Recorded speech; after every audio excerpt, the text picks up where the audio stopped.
உங்க ஊரு சிறுவாணி தண்ணி மாதிரி குடும்பம் குடும்பமா கோயிலுக்கு போற மாதிரியும், குடும்பம் குடும்பமா பண்டிகைகளை கொண்டாடுற மாதிரியும், நமக்காக குடும்பம் குடும்பமா வந்து ஓட்டு போடுற மக்களும் அதை கொண்டாட்டமா அதை செய்யணும்.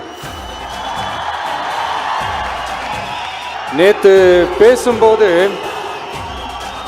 இந்த மீட் வந்து வெறும் ஓட்டுக்காக மட்டுமே நடக்கப்படுற ஒரு மீட் இல்லைன்னு நான் சொன்னேன்.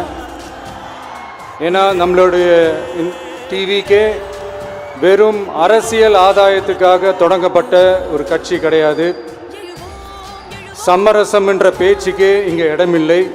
But at the same time இதனால் மக்களுக்கு ஒரு நல்லது நடக்குது அப்படின்னா எந்த ஒரு எக்ஸ்ட்ரீமுக்கும் போய் அதை செய்கிறதுக்கு நாங்கள் தயங்க மாட்டோம்.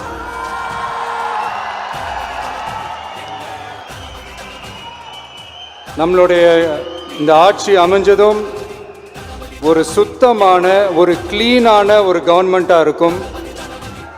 நம்மளுடைய கவர்மெண்ட்டில் கரப்ஷன் இருக்காது, கல்பிரிட்ஸ் இருக்க மாட்டாங்க. அதனால எந்த விதமான ஒரு தயக்கமும் இல்லாமல் தைரியமாக நம்மளுடைய பூத் லெவல் ஏஜென்ட்ஸ் மக்களை போய் அப்ரோச் பண்ணுங்க. நீங்கள் மக்களை அப்ரோச் பண்ணும்போது அறிஞர் அண்ணா அவர்கள் சொன்ன ஒரு விஷயத்தை இங்கே நான் சொல்லணும்னு ஆசைப்படுறேன். மக்களிடம் செல், மக்களிடம் இருந்து கற்றுக்கொள், மக்களுடன் வாழ், மக்களுடன் சேர்ந்து திட்டமிடு, மக்களை நேசி, மக்களுக்காக சேவை செய். இதை நீங்கள் புரிஞ்சுக்கிட்டு நீங்கள் செயல்பட்டீங்கன்னா உங்கள் ஊர் சிறுவாணி தண்ணி மாதிரி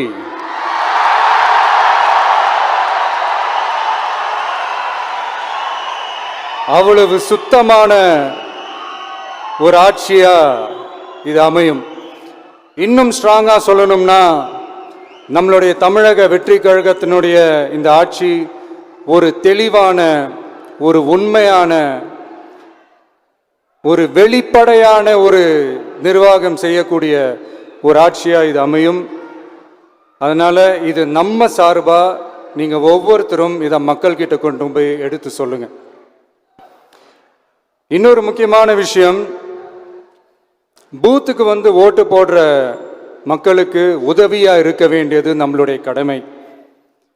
இப்போ குடும்பம் குடும்பமாக கோயிலுக்கு போகிற மாதிரியும், குடும்பம் குடும்பமாக பண்டிகைகளை கொண்டாடுற மாதிரியும், நமக்காக குடும்பம் குடும்பமாக வந்து ஓட்டு போடுற மக்களும் அதை கொண்டாட்டமாக அதை செய்யணும்.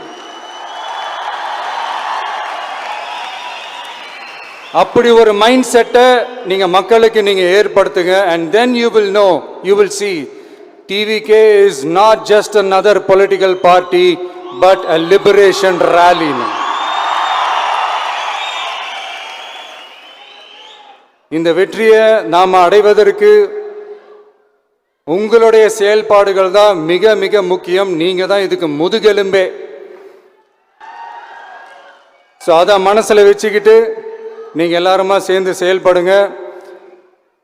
கான்ஃபிடென்ட்டாக இருங்க, நல்லதே நடக்கும், வெற்றி நிச்சயம். மீண்டும் சந்திக்கும் வரை நன்றி, வணக்கம்.